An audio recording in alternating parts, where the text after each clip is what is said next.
제가 지난주에 6장 설교를 했는데요.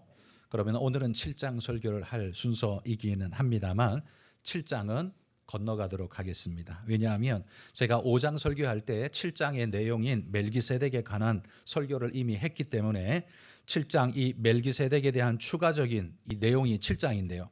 설교가 겹칠 요소도 많고 또 달려가는 이 설교 전체에 논지의 템포를 늦추지 않도록 하기 위해서 논지의 속도감을 가져가는 게 좋겠다라는 생각에서 7장을 뛰어넘고 8장으로 가도록 하겠습니다. 그런데 이 8장이 쉽지가 않습니다. 정신을 바짝 차리고 집중해서 들으시기를 바랍니다. 자, 먼저 들어가기 전에 7장에서 왜 멜기세덱을 언급하고 있는지만 잠깐 살펴보고 넘어가겠습니다. 히브리서가 멜기세덱을 언급할 때는 항상 언제나 아론 대제사장과의 대비 속에서 언급하고 있다는 사실을 여러분 눈여겨보실 수 있을 겁니다. 아론의 계열 대제사장은 백성의 죄를 속하기 전에 반드시 자기 자신을 위해서 먼저 속죄 제사를 드린 후에 남의 제사를 드려줄 수 있었습니다. 다시 말해 그는 유죄한 인간이다라는 말이죠. 뿐만 아니라 그는 인간이기 때문에 죽을 수밖에 없습니다. 그러면 누군가에게로 대제사장 직분이 또 넘어갈 수밖에 없고 또 바뀌고 바뀔 수밖에 없는 유한한 존재라는 겁니다. 그러니까 아론 계열의 대제사장은 온전하지도 못하면서 영원하지도 못한 존재라는 것이 그 특징이죠. 그러나 멜기세덱은 바로 이런 면에서 아론 계열의 대제사장과는 대비를 이룬다는 겁니다. 멜기세덱은요, 성경에 보면 시작도 끝도 없는 영원성을 가진 존재인 것처럼 기록되고 있습니다. 자, 히브리서 7장 3절 말씀 읽어봅시다. 아버지도 없고 어머니도 없고 족보도 없고 시작한 날도 없고 생명의 끝도 없어 하나님의 아들과 닮아서 항상 제사장으로 있느니라. 히브리서는 이 멜기세덱에 대한 아버지도 어머니도 기록이 없으며 언제 시작했는지 언제 죽었는지 기록도 없는 그 모습이 마치 하나님의 아들과 닮은 영원성을 가진 존재인 것처럼 영원히 오늘도 제사장으로 살아있는 것처럼 보여진다라고 지금 이야기를 하는 거죠. 또한 아론 계열의 대제사장들이요, 온전하지 못하기 때문에 멜기세덱의 반차를 따르는 또 다른 제사장이 필요했다라는 것. 이건 뭘 말해주냐 하면 그들이 온전했더라면 다른 게 필요 없었겠죠. 그런데 다른 게 필요하다는 건 그들이 그 역할에 있어서 충분히 온전하지 못하다는 사실을 반증하는 것이다 라는 겁니다. 자, 히브리서 7장 11절 읽습니다. 레위 계통의 제사 직분으로 말미암아 온전함을 얻을 수 있었으면 백성이 그 아래에서 율법을 받았으니 어찌하여 아론의 반차를 따르지 않고 멜기세덱의 반차를 따르는 다른 한 제사장을 세울 필요가 있느냐, 이렇게 말합니다. 레위 계통의 제사가 완벽했다면 다른 어떤 게 필요 없을 텐데 지금 다른 어떤 걸 찾고 있다는 건 레위 계통의 제사는 온전하지 못하다, 온전한 성취를 이룰 수 없는 약점의 제사다라는 사실을 강조한다는 거죠. 영원성에서, 온전성에서 아론 계열의 제사장들은 결격의 존재들이다라는 말입니다. 그리고 그와 대비되는 온전한 존재로서 언급되고 있는 게 바로 멜기세덱입니다. 그런데 이 멜기세덱을 두고 성경은 의의 왕, 평화의 왕이라고 부르는데 왜 그렇게 부를까요? 자, 히브리서 7장 2절 먼저 읽어봅시다. 아브라함이 모든 것의 10분의 1을 그에게 나누어 주니라. 그 이름을 해석하면 먼저는 의의 왕이요 그 다음은 살렘 왕이니 곧 평강의 왕이라. 자, 여기 보면 멜기세덱을 의의 왕이요 평강의 왕이라고 부르고 있는데 왜 그렇게 불릴 수 있냐면요, 멜기세덱이라는 이름, 그 단어 자체가 이게 합성어인데요, 히브리어로 왕을 의미하는 멜렉라는 단어하고 의를 의미하는 이 체데크라는 두 단어 멜렉, 체데크 합쳐져서 멜기세덱이 된 겁니다. 그러니까 이름 자체가 의의 왕이라는 이름이에요. 그런데 그 멜기세덱이 아브라함 때에 어디를 통치하던 왕이었냐 하면 살렘이라는 지역을 다스리던, 살렘이라는 도시를 다스리던 왕이었습니다. 이 살렘이 어디냐면 우리가 아는 예루살렘의 전신 이야기예요.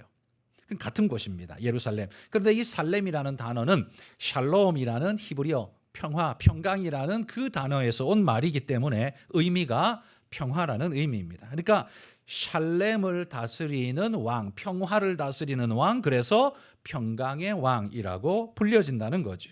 그러므로 살렘의 왕인 멜기세덱은 평화의 왕인 의의 왕이라는 이런 의미를 가지고 있다는 겁니다. 히브리서가 이렇게 멜기세덱을 해석하고 있는 거예요. 그래서 히브리서 7장 2절에 아까 읽은 부분에서 그 이름을 해석하면 먼저는 의의 왕이요, 다음은 살렘 왕이니 곧 평강의 왕이요, 이렇게 부르고 있는 겁니다. 그런데 여러분, 여기 의의 왕이며 평강의 왕, 의와 평강의 왕이라는 이 왕 존재는 사실 누구를 나타내는 특징이냐면요, 이게 바로 메시아의 특징입니다. 메시아는 왕이요, 선지자요, 제사장으로 오셔서 의와 평강을 이루시는 분으로 성경에는 예표되어 있습니다. 그런데 바로 그 메시아가 오셔서 이루실 그 역할을 지금 멜기세덱이 지금 보여주고 있는, 그 특성을 품고 있는 존재로 우리에게 보여지고 있다는 겁니다. 그런 의미에서 히브리서에 나타나는 이 멜기세덱에 대한 이해, 이 이해는요, 굉장한 통찰력이라는 걸 볼 수 있습니다.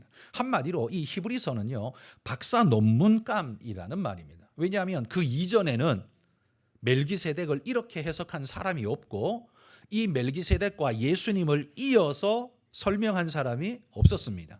그런데 이 히브리서가 이 일을 하고 있는 거예요. 그러니까 굉장한 인사이트죠. 굉장한 박사 논문이라고 할 수 있습니다.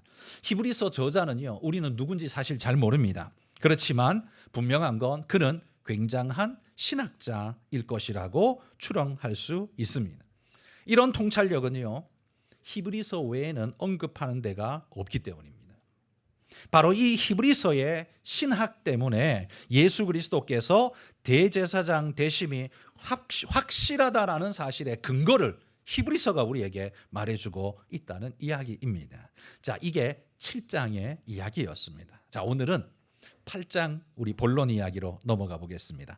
8장에는요, 두 가지 이야기를 하고 있습니다. 두 가지 핵심 메시지를 전하고 있는데 이 두 가지가 쉽지 않으니 여러분 집중하셔서 잘 따라오시기 바랍니다. 첫 번째, 이 8장이 이야기하는 첫 번째 메시지는 뭐냐 하면 이 땅의 성전은 온전한 성전이 아니라 하늘 성전의 모형일 뿐이다 라고 선포하고 있다는 겁니다. 여러분, 이 말은요, 유대인들이 들으면 진짜 기절초풍할 이야기입니다. 하나님이 거기 거하시고 하나님께서 명하신 율법을 따라서 지어진 이 성전이 온전한 것이 아니라는 이 말은, 이건 한마디로 유대 사회에는 신성모독에, 돌로 쳐서 당장 죽여야 될 그런 신성모독의 이야기입니다. 바로 그 성전과 율법의 기초에서 유대인이라는 것이 만들어져 있는데 이것이 그냥 모형에 지나지 않는다라고 한다면 유대인들의 기반 자체가 흔들리게 되는 일이에요. 근데 히브리서는 왜 이런 도발적인 말을 하고 있을까요? 히브리서 기자가, 히브리서를 쓴 사람이 유대인이 아니라 이방인이기 때문일까요? 아닙니다. 누가 썼는지는 모르지만 히브리서를 쓴 사람은 분명히 유대인입니다. 왜냐하면 유대인 아니면 알 수 없는 제사법, 확실한 제사법, 그 지성소에 뭐가 있는지 누가 알아요? 이방인이 어떻게 알아요? 그런데 그 내용이 상세하게 기술되어 있는 걸로 봐서는 모든 학자들이 다 공히 히브리서를 쓴 사람은 분명히 유대인이다라는 데는 공통성입니다. 그럼 유대인인 그가 왜 유대교를 도발하고 있는 걸까요? 자, 한 구절 읽습니다. 히브리서 8장 5절입니다. 읽습니다. 그들이 섬기는 것은 하늘에 있는 것의 모형과 그림자라.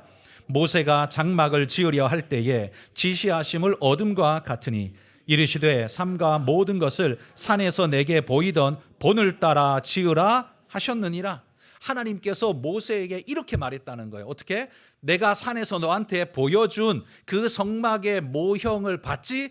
그 모습 그대로 너는 지어야 돼 라고 지금 이야기를 하고 있다는 말입니다. 본을 따라서 지으라. 그렇다면 여러분, 모세가 지은 성막은 성막으로서는 최초이기 때문에 우리는 원형의 성막이라고 말할 수 있지만 근본적으로 따지고 보면 모세는 이걸 짓기는 했지만 보고 지은 거예요. 그죠?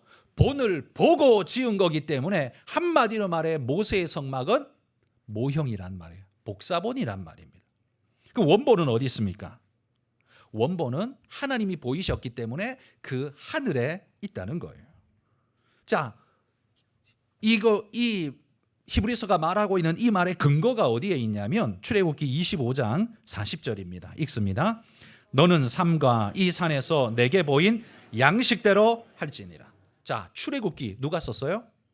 모세가 썼습니다. 모세가 직접 하나님께 받고는 이 글을 기록했는데 이렇게 표현하고 있어요. 하나님이 자기에게 이렇게 말했대요. 너는 삼가 이 산에서 보인 양식대로 할지니라.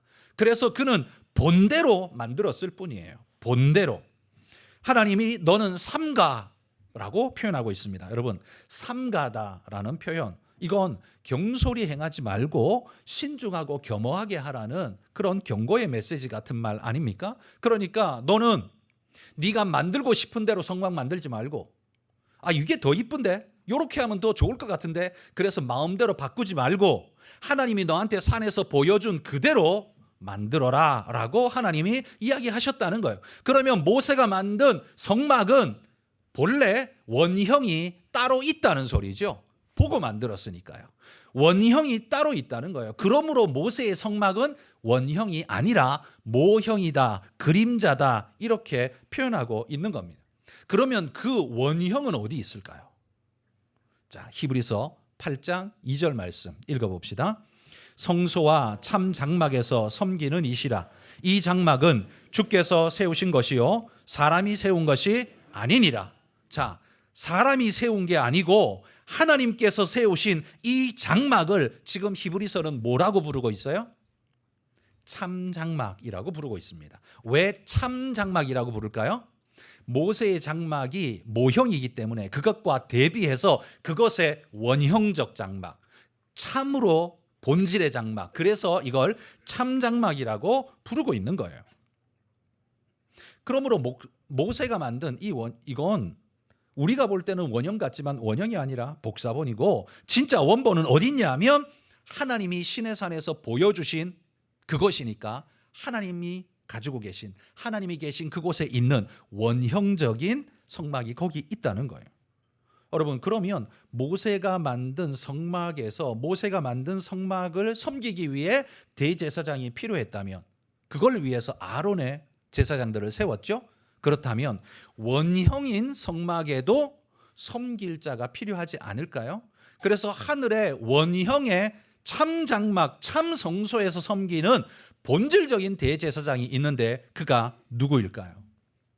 그게 1절 끝에 보시면 하늘에서 지극히 크신 이의 보좌 우편에 앉으신 이 그가 참장막의 대제사장이래요. 여러분, 하나님의 보좌 우편에 앉으신 이가 누굽니까? 예수 그리스도밖에 없습니다. 딱 유일한 한 분이에요. 그러니까 참장막의 대제사장은 예수 그리스도시고, 그러니까 이게 원형이죠. 진짜란 말이에요. 근데 이거의 복사본이 뭐냐 하면 모세가 지은 성막이고, 거기에 아론의 제사장들은 복사본 제사장으로서 그 일을 하고 있다는 거예요. 본질은 아닌 거죠. 본질은 여기 있는 거죠. 그러나 하나님이 명하여 하게 하셨고 알게 하신 중요한 역할을, 이 일을 하게 하셨다는 겁니다.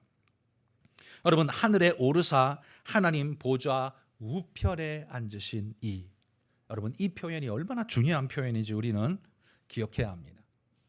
여러분, 예수님께서요 죽으셨다가 3일 만에 부활하시고는 승천하셨죠. 제자들이 보는 앞에서 승천하실 때에 요 그림을 머릿속에 잘 한번 그려보십시오. 예전에도 한번 말씀드렸습니다만 제자들과 함께 산에 부활하신 주님이 서셨습니다. 말씀을 전하신 이후에 그분이 하늘로 승천하여 올라가시는데, 이 땅, 함께 서 있는 이 땅은 사람의 영역입니다.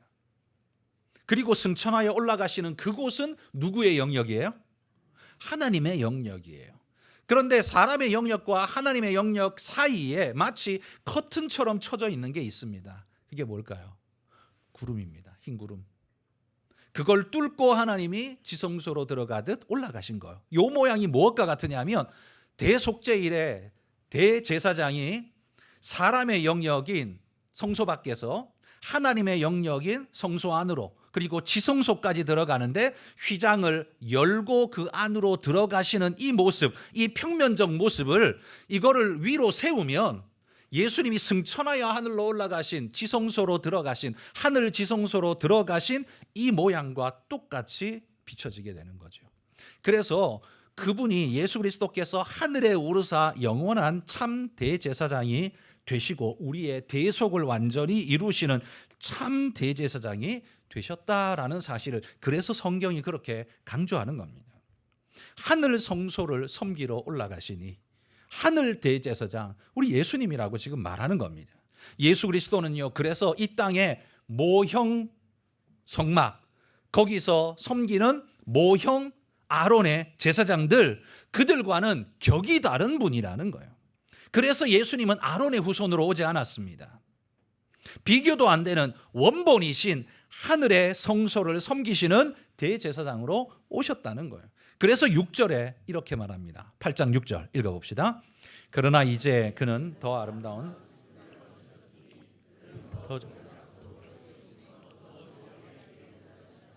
자 여기 보면 6절에 히브리서는요 우리에게 주님께서 더 아름다운 직분을 얻으셨다 이렇게 표현을 하고 있습니다. 그 직분이 뭐예요?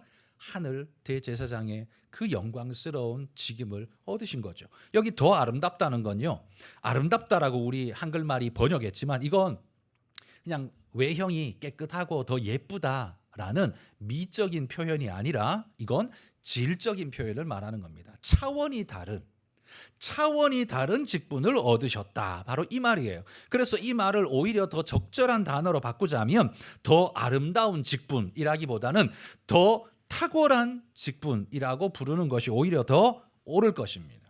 그러니까 이 말은요 예수 그리스도 대제사장의 비교 불가 탁월성을 강조하는 거예요. 누구와? 아론 제사장들하고는 비교 불가라는 겁니다. 감히 모형 성막을 섬기는 아론의 대제사장 유대인들은요 유대교의 백성들은 그 대제사장 아론의 후손들이 인간 중에는 최고로 존귀하다라고 말하면서 그렇게 섬기지만 사실 예수님에 비하면 아무것도 아닌 존재라는 말이에요.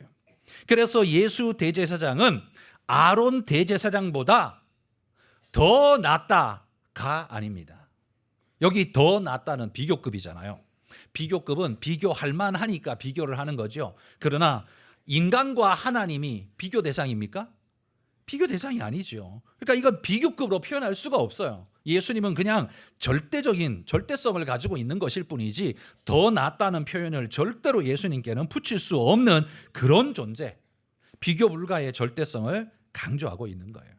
예수님은 그런 분이라는 겁니다. 왜냐하면요 이 첫 언약 모세가 시내산에서 받은 언약, 이 율법을 우리는 첫 언약이라고 부릅니다. 이 첫 언약에는요 절대로 해결할 수 없는 이 첫 언약은 절대로 해결할 수 없는 본질적 한계가 있습니다. 그게 뭐냐면 모세 언약으로 여러분 인생이 온전히 깨끗하게 되었다, 씻음 받았다라고 말할 수 있는 자가 있습니까? 없습니다. 왜냐하면 내가 오늘 모세의 율법을 따라 내 죄를 씻으러 갔어요. 씻으러 가서 씻음 받았어요. 그럼 내가 완전히 깨끗하나요? 아니요. 그곳에만 깨끗할 뿐이에요. 다른 건 여전히 더러워요. 근데 그곳 죄 짓고는 씻었어요.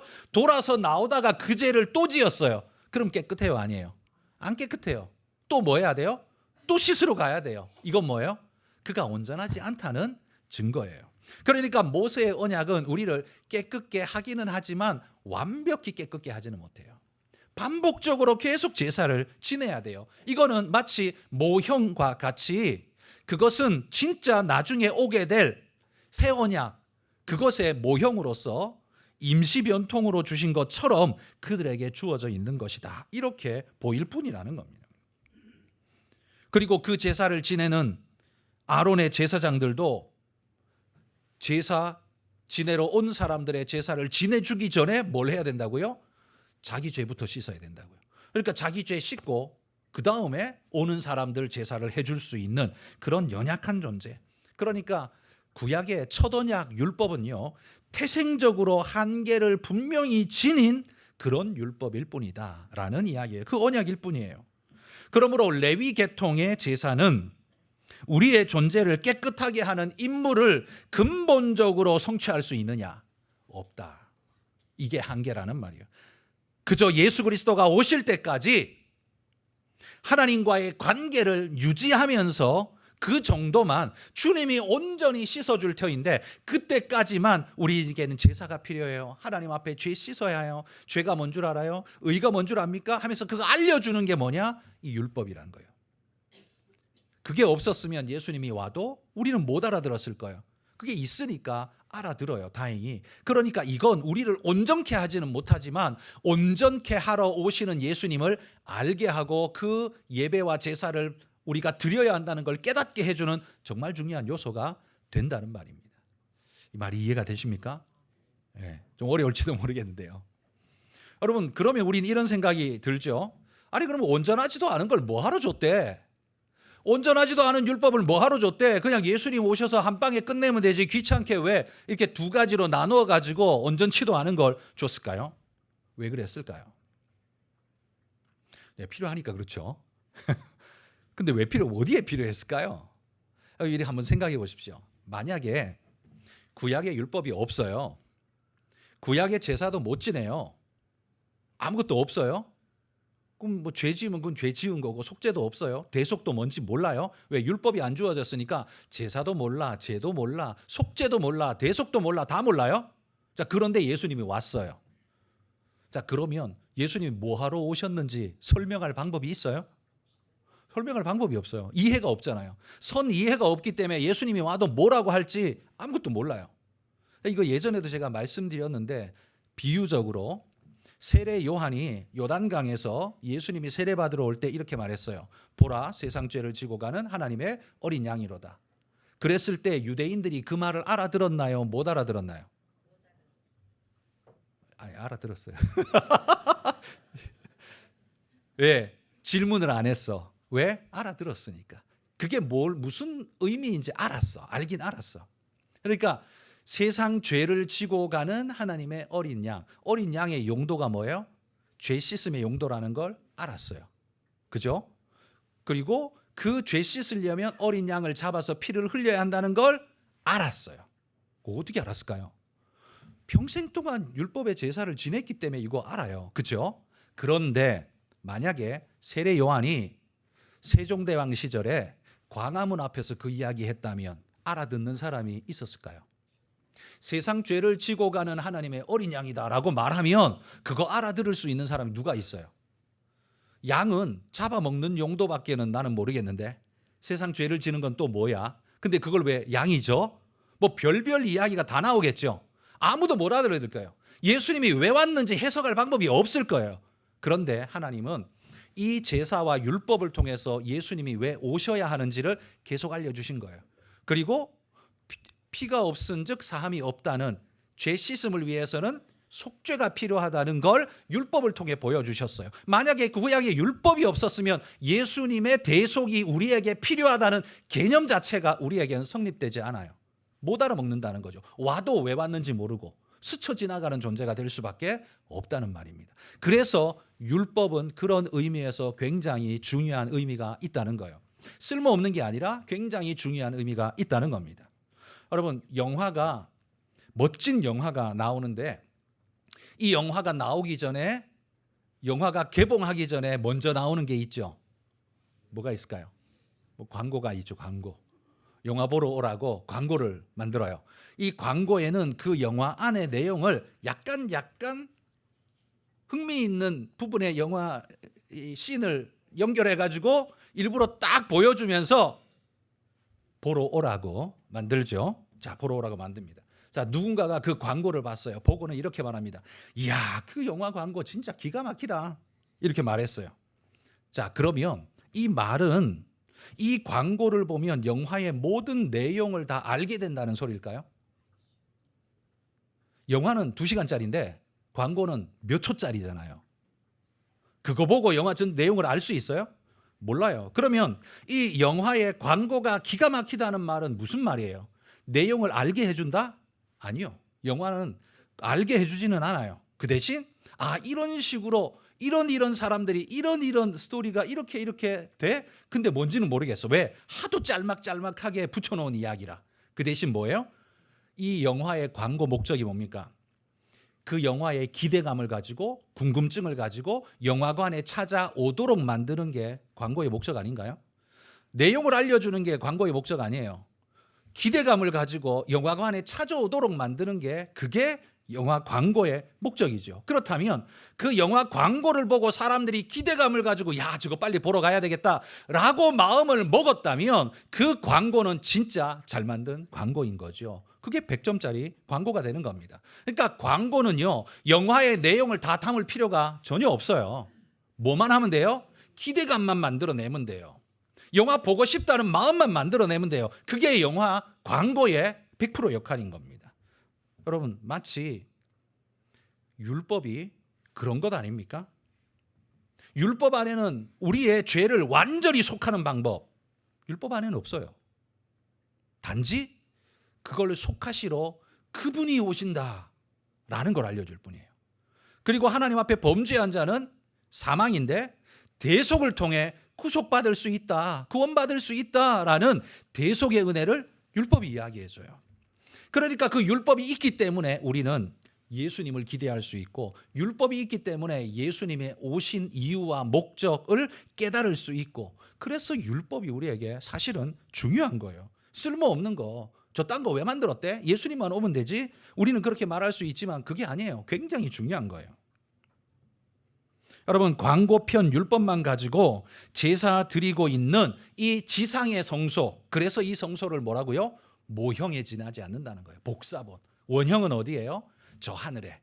그러니까 이 원형, 이 복사본인 이 지상의 성소에서는 우리의 구원이 완전히 이루어지지 않아요. 어디에서? 저 하늘에서. 하나님, 예수 대제사장 그분의 참 성소에서 완전하게 일어난다는 말이에요. 그러면 우리는 이 성막 성소로 찾아가야 될까요? 저 하늘 성소로 찾아가야 될까요? 당연히 저 하늘 성소를 찾아가야 되는 겁니다. 왜 히브리서가 이 이야기를 할까요? 네로 박해를 통해 로마의 박해 때문에 극심한 고통 속에 있는 그들이 유대인들은 박해 안 받네. 그럼 나 원래 유대인이니까 유대교로 다시 돌아갈래 하던 그들에게 지금 이 말을 하는 거예요. 야, 저 복사본 찾아가서 네가 얻을 수 있는 게 뭔데? 너는 계속 제사 지내야 돼. 구원의 완성 못 얻어. 구원은 어디 있는 줄 알아? 참장막 예수 그리스도 저 하늘 참 성막에 저기 있어 라고 강조하는 거예요. 그러니까 예수님 버리고 유대교로 돌아가려고 하는 자들에게 이 이야기를 하는 겁니다. 그 모형에, 그 복사본에 거기 돌아가서 네가 얻을 수 있는 게 뭔데? 그게 왜 있는데? 그 모형 성막은 원본 성막이 있다는 걸 보여주는 것일 뿐이야. 그러니까 너는 네가 가야 할 곳은 복사본이 아니라 원본을 찾아서 가야 하는 거야 라고 지금 히브리서가 이야기한다는 거예요. 이 글을 읽고 이 말을 읽고 도전을 받은 이들은 유대교로 가는 게 아니라 지금 박해와 고통이 있지만 나는 예수님 끝까지 붙잡겠습니다.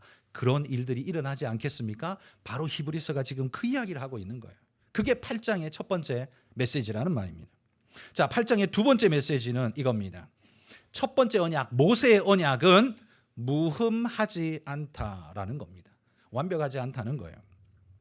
자, 히브리서 8장 7절 읽어봅시다.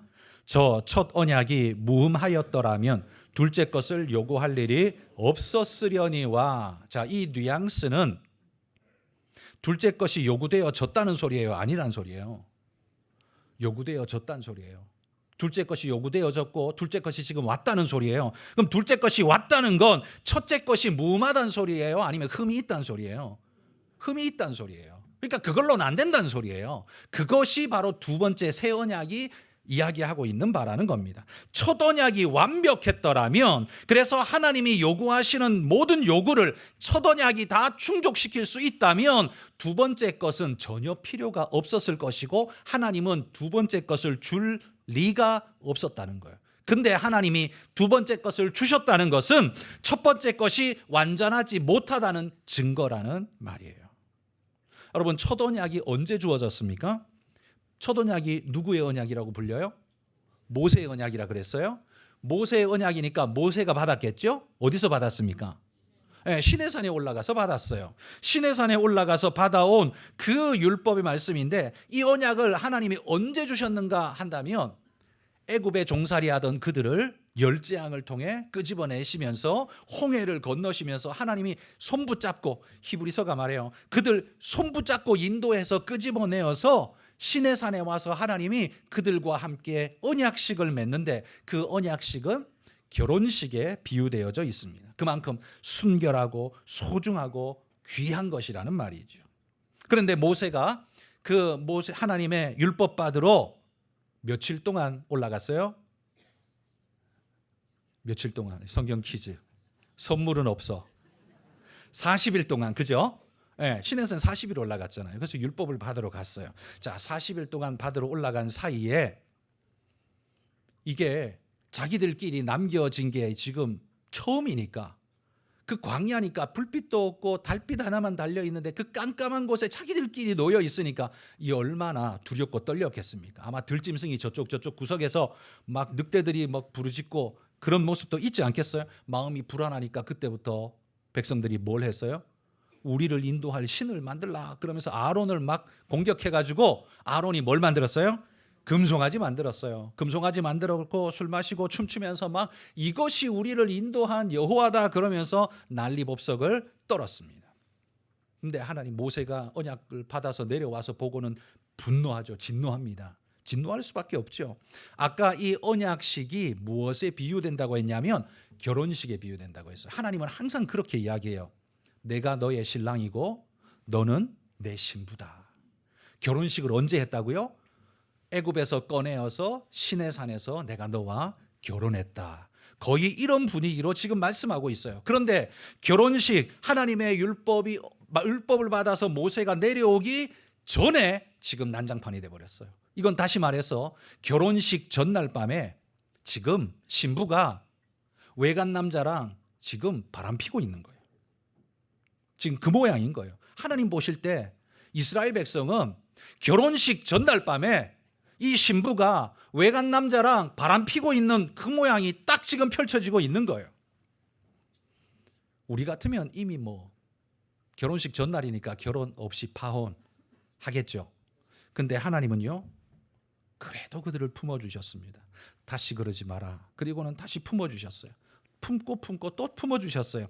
그 모습을 하나님이 시각적으로 확실히 보여준 게 뭐냐면 호세아 선지자의 호세아서 이야기죠. 고멜 통해서, 음녀 고멜을 통해서 하나님이 분명히 보여주시며, 이게 너희들의 모습이다. 신랑을 두고 그 아내가 바람이 나서 외간 남자 쫓아다니고 찾아다니면서 그 부정한 짓을 저지르는 이 모습, 그런데도 불구하고 호세아가 또 데리고 오고 돈 주고 사오고 하는 그 모습, 그게 뭐예요? 이스라엘을 향한 하나님의 모습이라는 걸 호세아서를 통해서 계속 보여준 거죠. 여러분, 모세가 율법을 다시 받아왔을 때 이스라엘 백성은 하나님, 우리가 진짜 잘못했습니다. 그리고 우리가 진짜 잘하겠습니다. 말은 했는데요. 이스라엘 역사 속에 진짜 하나님 말씀 잘 지켰습니까? 못 지켰습니다. 온전했습니까? 아니요. 또 바람피고 또 우상숭배하고 또 헛짓거리 많이 했습니다. 그래서 이스라엘 역사 전체가 보여주는 게 뭐냐 하면 끊임없는 배역, 이스라엘의 배역과 그들을 바라보며 끊임없이 참으시고 인내하시는 하나님의 모습, 그게 이스라엘 역사 속에 고스란히 들어있는 거예요. 첫 언약을 주실 때 하나님이 어디에다가 언약을 써서 주셨습니까? 모세가 십계명 받아올 때 뭘 들고 왔어요? 돌판, 돌판에 언약을 써왔습니다. 그 돌판을 누가 썼대요? 성경에 보면 하나님이 손가락으로 쓰셨다, 이런 표현을 쓰고 있습니다. 물론 하나님은 영이시니까 손가락이 따로 없지만 하나님이 쓰신 것을 그렇게 표현을 하고 있어요. 돌판에 새기신 그분의 언약 말씀. 그런데 여러분, 이 돌판에 새겨온 이 모세의 율법이 이스라엘 사람들을 온전케 했습니까? 온전케 못했습니다. 그들이 진짜 구원함에 이르고 모든 죄에서 씻음 받고 회복됐나요? 아니요. 히브리서가 지금 말하고 싶은 게 이겁니다. 이 땅의 성전, 이게 모형이라 그랬죠? 그죠? 이게 첫 번째 이야기였어요. 두 번째 이야기는 모세가 받은 돌판의 율법. 이건 모형과 마찬가지로 원율법, 원형의 말씀을 그냥 새겨 놓은 율법일 뿐이에요. 자, 이게 있음에도 불구하고 이스라엘 백성은 범죄했어요, 안 해요? 범죄했어요. 우상숭배했어요. 하나님을 온전히 섬기지 못하고 계속 무너져요. 이 땅의 성전은 온전한 것이 아니라 하늘 성소의 모형이듯이 모세를 통해 준 이 율법 또한 온전한 것이 아니라 모형입니다. 그럼 온전한 게 뭘까요? 그 온전함이 어디에 써 있냐? 여러분, 원본인 하늘 성소가 있듯 모세의 율법 말고 진짜 율법이 따로 있다고 지금 말하는 거예요. 어디 있을까? 자, 히브리서 8장 10절 읽어봅시다. 또 주께서 이르시되 그날 후에 내가 이스라엘 집과 맺을 언약은 이것이니 내 법을 그들의 생각에 두고 그들의 마음에 이것을 기록하리라. 나는 그들에게 하나님이 되고 그들은 내게 백성이 되리라. 하나님이 첫 언약은 돌판에 새기셨는데 이 새 언약은 어디다 새기시겠대요? 마음에, 너희 생각에 새기시겠대요. 돌판에 새겼으니 치우지 못할 만큼 선명하잖아요. 그런데 문제는 뭐예요? 돌판은 깨지기도 하고 잃어버릴 수도 있죠. 그런데 마음에 새겨진 건 어떻습니까? 잃어버릴 수가 없어요. 그죠? 영원히 내가 가는 곳에 다 따라다니고 언제나 나와 함께 하게 되는 겁니다. 그러니까 하나님이 이제는 더 이상 이 언약의 말씀이 너와 분리될 수 없도록 네 안에 새기고 네 마음에 새기고 그렇게 하리라. 하나님이 그렇게 새겨주셨다는 거예요. 자, 그러면 첫 언약은 돌판에 새길 때 하나님이 손가락으로 쓰셨다 그랬어요. 그러면 우리 마음에 하나님이 새기실 때는 뭘로 쓰셨을까요? 자, 고린도전서 12장 3절 말씀 읽어봅시다. 그러므로 내가 너희에게 알리노니 하나님의 영으로 말하는 자는 누구든지 예수를 저주할 자라 하지 아니하고 또 성령으로 아니하고는 누구든지 예수를 주시라 할 수 없느니라. 우리 마음에 뭘로 썼다고요? 성령으로 쓰셨다고요. 성령께서 우리 마음에 새기시고 새기는 정도가 아니라 아예 성령이 우리 안에 들어와 사시기 때문에, 그러면서 우리에게 계속 말씀하시기 때문에 우리가 무슨 잘못을 저지를 때도 성령께서 우리에게 찔림을 주시고 돌이켜 하나님 말씀을 기억하게 하시고, 그래서 그 순간 하나님 앞에 돌아와 회개하고 하나님 앞에 서도록 만드시고 계속적인 역사를 일으키는 거예요. 왜요? 우리 안에 새 언약이 우리 안에 새겨져 있기 때문에 이게 가능한 거예요. 마가의 다락방에 그 120명의 성도들이 모여 기도할 때 성령이 불같이 그들에게 각자의 머리 위에 임하셨다. 성경이 그렇게 표현하고 있습니다. 각자의 머리 위에 임하여 성령이 뭘 하셨을까요? 성령이 임한 것을 그렇게 표현했습니다만요, 하나님 그들의 마음속에 그 불의 성령으로 그들의 심령에 이 새 언약을 새기지 않았겠습니까? 이 말씀이 그들 안에 뿌리 내리도록 만들지 않았겠습니까? 여러분, 그러므로 모형적인 성막 그리고 돌판에 새긴 율법은 모형, 복사본에 지나지 않지만 저 하늘의 참 성막 그리고 내 마음에 새기신 하나님의 언약의 말씀, 이것은 원형이란 말이에요. 그런데 그거는 오직 성령 받은 자만 그것이 가능하다는 거예요. 그러므로 우리 성도 여러분, 여러분들은 성령 받으시기를 소망합니다. 교회를 그냥 출입한다고 되는 게 아닙니다. 교회를 출입만 하는 사람들은 여기 모형의 성막에 가는 사람하고 비슷하다라고 말할 수 있어요. 거기서 끝나시면 안 돼요. 거기서 끝나시면 안 되고 어디까지 나가야 하냐면 마가의 다락방에 올라가셔서 거기에 성령의 임재의 역사까지 여러분 나아가셔야 한다는 거예요. 그래서 성령이 내 마음에 좌정하시고 나를 이끌어 가실 수 있도록 그렇게 새 언약으로 구비된 존재, 나 교회 갔다 왔어, 이걸로 신앙생활을 대치한다라고 말하는 그런 어이없는 사람 말고 나는 진짜 하나님을 믿고 하나님을 사랑합니다 라고 말할 수 있는 여러분 그런 진짜 하나님의 사람들이 다 되시기를 주의 이름으로 축복합니다.